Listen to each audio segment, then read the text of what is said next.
नमस्कार दोस्तों, जय माता दी। आज मैं आपको जेठ मास में नित्य नियम से सुनी जाने वाली तुलसी माता की कहानी सुनाने जा रही हूँ। तो प्रेम से बोलिए तुलसी माता की जय। एक समय की बात है, एक गांव में एक लड़की अपने भाई और भाभी के साथ रहती थी।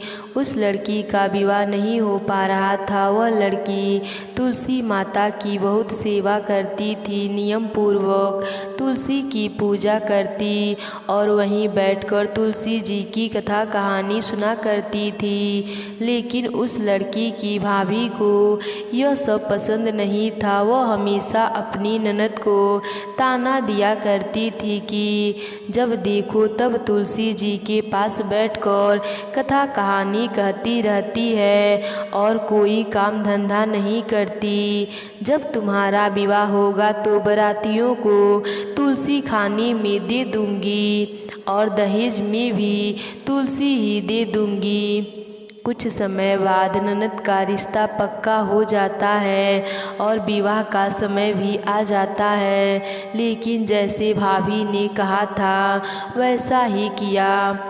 तुलसी का गमला बारातियों के आगे फोड़कर खाने के लिए दे दिया। ननद तुलसी माता की परम भक्त थी। उसकी प्रार्थना करने पर फूटा हुआ गमला स्वादिष्ट भोजन में परिवर्तित हो गया और भाभी ने अपनी ननद को तुलसी की माला गले में पहना दिया और हाथों में पहना दिया। तुलसी माता की कृपा से वह हीरे मोती में बदल गए। वस्त्रों के जगह भाभी ने जनेऊ रख दिया जो सुंदर रेशमी वस्त्रों में बदल गया। इसके बाद ननद को विदा कर दिया। ननद विदा होकर अपने ससुराल पहुंच गई। ससुराल में सब ने ननद को इतने गहने पहने हुए देखे और इतना सामान लाते हुए देखे तो सब गांव वाले ननद की खूब प्रशंसा की। ननद की खूब प्रशंसा होती। शादी के कुछ दिनों बाद भाभी अपने पति से कहती है कि अब जाओ अपने बहन को बुला लाओ। वह देखना चाहती थी कि हमने उसकी शादी गरीब घर में की है तो वह कैसे रहती है। भाई के पास अपनी बहन को देने के लिए कुछ भी नहीं था। इस बात से वह बहुत मायूस था। लेकिन वह अपने बहन को लेने के लिए चल पड़ा। जैसे ही वह बहन के घर पहुंचा तो वह सोचने लगा, मैं अंदर कैसे जाऊं? सब देखेंगे तो कहेंगे कि मैं पहली बार बहन के घर आया हूं और कुछ भी लेकर नहीं आया हूं। लेकिन तभी छत से बहन ने देख लिया और बहन ने अपने भाई को अंदर बुलाया। अंदर आकर भाई ने अपनी बहन के सास से कहा कि मैं अपनी बहन को ले जाने के लिए आया हूँ। लेकिन उस लड़की की सास ने कहा, नहीं, मैं अपनी बहू को नहीं जाने दूंगी। जब से यह मेरी बहू मेरे घर आई है तब से हमारे घर में बहुत ही सुख शांति और खुशियाँ आ गई हैं। अब मैं अपनी बहू को कहीं जाने नहीं दूंगी। लेकिन भाई के बार बार आग्रह करने पर लड़की की सास ने 2 दिन के लिए अपने बहू को उसके भाई के साथ भेज दिया। लड़की अपने भाई के साथ अपने मायके आ गई। भाभी ने उसे देखकर चौंक जाती है।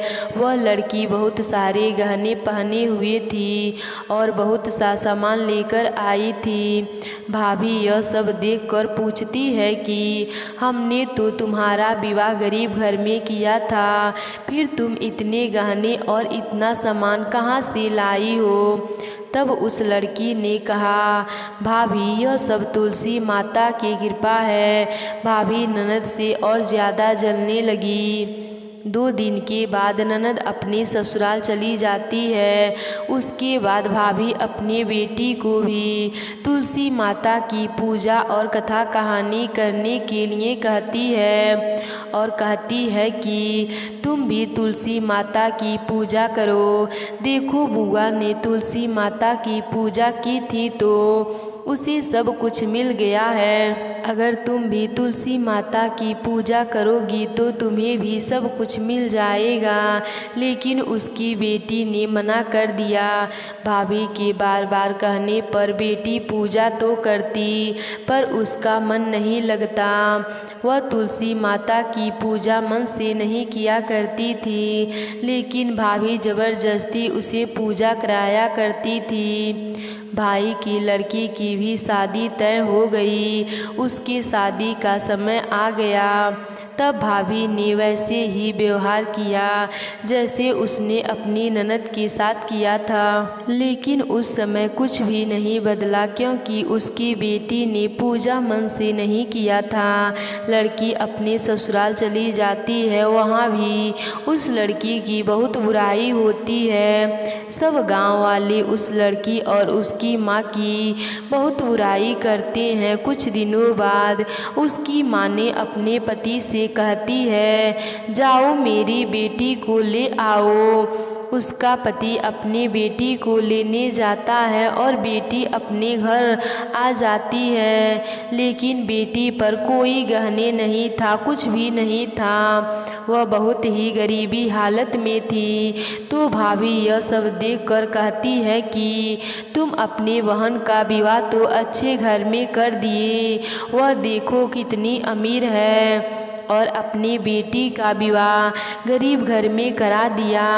तब भाई कहता है कि मेरी बहन ने तुलसी माता की पूजा मन से किया था तो उसे उसका फल मिल गया, और तुम्हारी बेटी ने तुलसी माता की पूजा मन से नहीं किया था तो उसे वैसा ही फल मिला। जो जैसा करता है उसे वैसा ही फल मिलता है, इसमें किसी की कोई गलती नहीं है। उसकी भाभी अपनी की हुई गलती पर रोने लगी और तुलसी माता से क्षमा करने लगी। तुलसी माता की कृपा से उसका भी जीवन सुख समृद्धि से भर गया।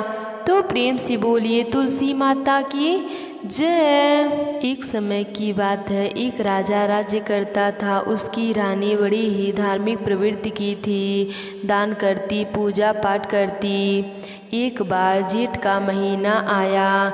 रानी जेठ के महीने में कुआं पर नहाती, पीपल और तुलसी सींचती और वहीं बैठकर जेठ मास की कथा कहानी सुना करती थी।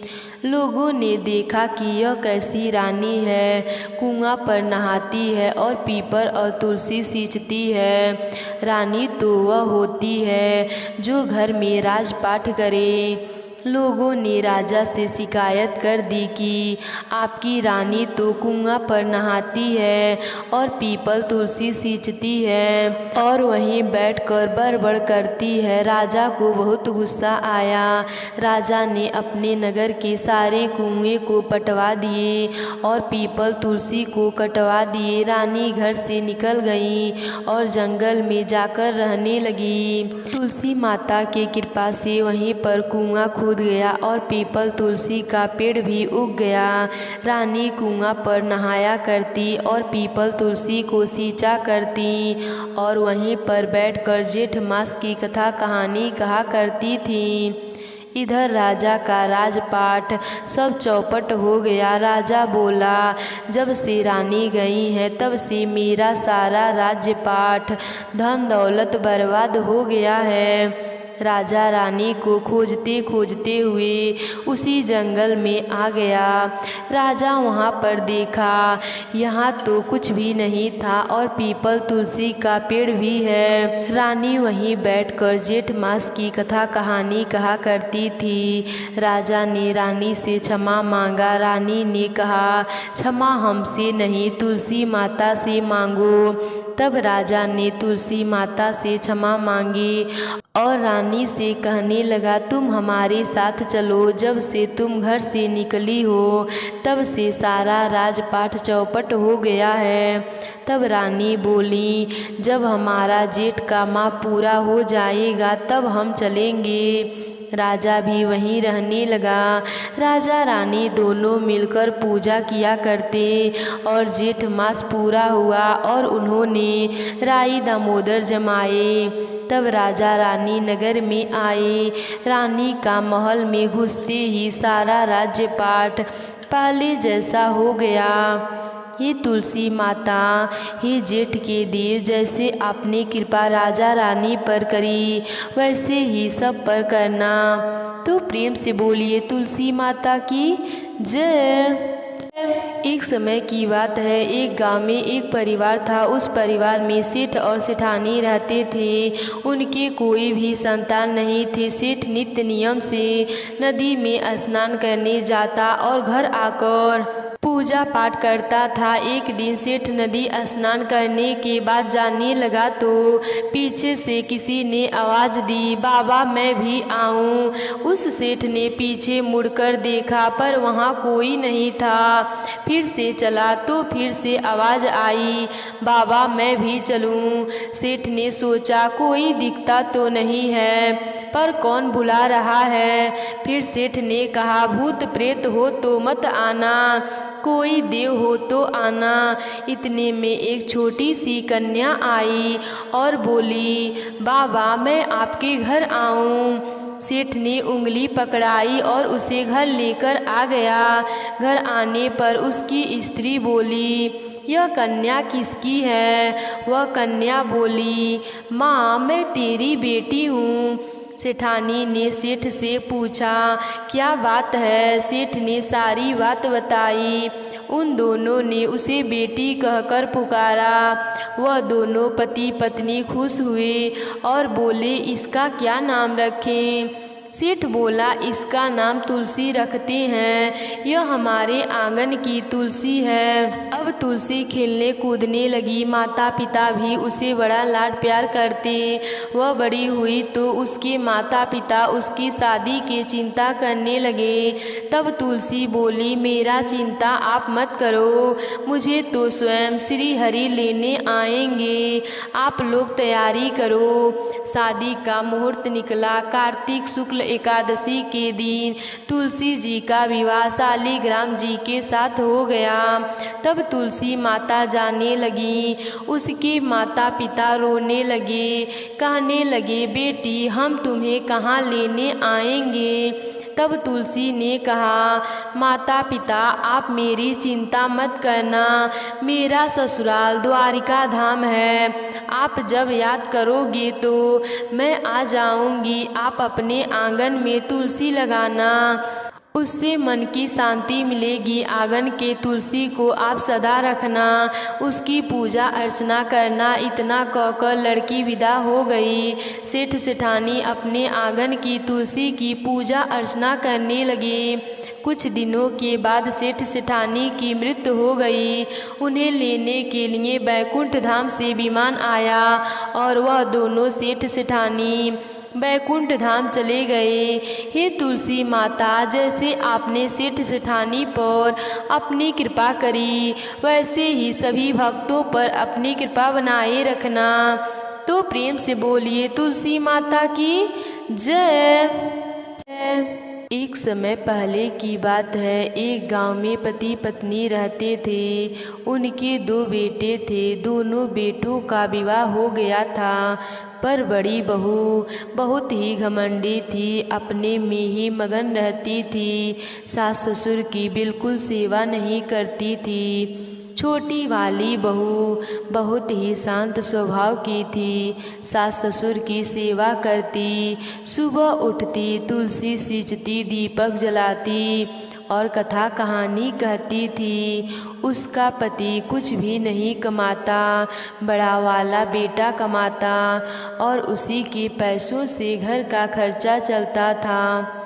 एक बार बड़ी बहू ने सोचा, ससुर जी भी बूढ़े हो गए हैं, देवर भी कुछ नहीं कमाते, मेरे पति ही अकेले कमाते हैं और पूरे घर का खर्चा चलाते हैं, तो मैं ऐसा क्यों करूं? मैं भी अपने पति का कमाई खर्च नहीं करूंगी। बड़ी बहू अपने सास ससुर से कहने लगी, मैं अलग रहना चाहती हूँ, देवर जी भी नहीं कमाते, आप भी बूढ़े हो गए हैं, मेरे पति की कमाई से ही पूरे घर का खर्चा चलता है, इसीलिए मैं अलग रहना चाहती हूँ। बड़ी बहू ने घर का बंटवारा कर दिया। घर का जो भी अच्छा सामान था वह अपने हिस्से में ले लिया और जो भी टूटा फूटा सामान था वह छोटी बहू के हिस्से में दे दिया। सास ससुर और ननद को भी छोटी बहू के हिस्से में दे दिया। पक्के मकान का अच्छा वाला हिस्सा ले लिया और टूटा फूटा हिस्सा छोटी बहू को दे दिया। छोटी बहू बोली, मैं आपके बंटवारे से सहमत हूँ, बस एक मेहरबानी और कर दीजिए। आपके हिस्से में जो तुलसी का पौधा है या तो मुझे दे दीजिए, नहीं तो मुझे वहाँ आकर रोज़ाना पूजा करने की अनुमति दे दीजिए। बड़ी बहू झिलमिलाती हुई गई और तुलसी का पौधा उखाड़ कर ले आई और छोटी बहू के हाथ में देती हुई बोली, यह ले, तुलसी का पौधा भी ले ले। वैसे भी मुझे फुर्सत कहाँ पूजा पाठ करने की। ऐसा करने पर माता लक्ष्मी छोटी बहू के पीछे पीछे उसके साथ माता लक्ष्मी चली गईं और छोटी बहू के घर में लक्ष्मी माता का वास हो गया, क्योंकि लक्ष्मी माता तो तुलसी के पौधे में विद्यमान रहती हैं। अतः तुलसी का पौधा छोटी बहू के पास आ गया था। धीरे धीरे बड़ी बहू के घर में परेशानियां होने लगी। उसके पति की नौकरी भी चली गई, लेकिन छोटी बहू के पति को अचानक ही एक नौकरी मिल गई। वह बहुत ही मन से राजा के यहाँ काम करने लगा। उससे प्रसन्न होकर राजा ने उसे रहने के लिए मकान और खेती करने के लिए 100 बीघा ज़मीन दे दिया। रात दूना दिन चौगुना तरक्की करने लगा और जेठानी के यहाँ कंगाली छाने लगी। उसके पति की नौकरी भी चली गई, वह बीमार रहने लगा। हाल यह हुआ कि बड़ी बहू करे तो दूसरे के यहाँ काम करके अपना गुजारा करना पड़ा और छोटी बहू ठाठ से रहने लगी। अपने सास ससुर की सेवा करती, सुबह शाम तुलसी माता की पूजा करती, कथा कहानी कहती। तुलसी माता की कृपा से छोटी बहू के घर में अन्न धन का भंडार भर गया। हे तुलसी माता, अपने सभी भक्तों पर अपनी कृपा बनाए रखना। तो प्रेम से बोलिए तुलसी माता की जय। वृंदा नाम की एक स्त्री थी जिसका जन्म राक्षस कुल में हुआ था। वृंदा विष्णु जी की बहुत बड़ी भक्त थी। उसका विवाह राक्षस कुल में दानव राजा जलंधर से करा दिया गया। इस राक्षस ने चारों तरफ हाहाकार मचा रखा था। वे बेहद ही वीर और पराक्रमी था। राक्षस की वीरता का रहस्य उसकी पत्नी थी, जो पतिव्रता धर्म का पालन करती थी। पत्नी के व्रत के प्रभाव से ही वह राक्षस इतना वीर बन पाया था। ऐसे में उसके अत्याचार से परेशान होकर देवता लोग भगवान विष्णु के पास गए। सभी देवताओं की प्रार्थना सुनकर भगवान विष्णु ने वृंदा का पतिव्रता धर्म भंग करने का निश्चय कर लिया। भगवान विष्णु ने जलंधर का रूप धारण किया और वृंदा के महल में पहुंच गए। जैसे ही वृंदा की नज़र अपने पति पर पड़ी, वे पूजा में से तुरंत उठकर आ गई और उसने जलंधर का रूप धारण किए भगवान विष्णु के चरण छू लिए। वृंदा का पति जलंधर युद्ध कर रहा था, लेकिन जैसे ही वृंदा का सतीत्व नष्ट हुआ, उसके पति का कटा हुआ सिर उसके आंगन में आ गिरा। वृंदा सोचने लगी कि यदि सामने कटा पड़ा सिर मेरे पति का है तो जो व्यक्ति मेरे सामने खड़ा है यह कौन है। वृंदा के पूछने पर भगवान विष्णु अपने वास्तविक रूप में आ गए। वृंदा अपने साथ हुए इस छल से बहुत आहत हुई। होगी और उसने भगवान विष्णु को श्राप दे दिया कि आप पत्थर के बन जाओ। वृंदा के श्राप से विष्णु तुरंत पत्थर के बन गए। यह देखकर लक्ष्मी जी ने वृंदा से यह प्रार्थना की, ओ विष्णु जी को अपने श्राप से मुक्त करें। माता लक्ष्मी के अनुरोध पर वृंदा ने श्राप विमोचन किया और स्वयं अपने पति का कटा सिर लेकर सती हो गई। वृंदा की राख से एक पौधा निकला जिसे भगवान विष्णु ने तुलसी के पौधे के नाम दिया और कहा कि शालिग्राम नाम से मेरा एक रूप इस पत्थर में रहेगा जिसकी पूजा तुलसी के साथ की जाएगी। भगवान विष्णु ने कहा कि मेरी पूजा में तुलसी का उपयोग जरूर होगी। कहा जाता है कि तब से कार्तिक माह के तुलसी का विवाह शालिग्राम जी के साथ किया जाता है। तो प्रेम से बोलिए तुलसी माता की जय।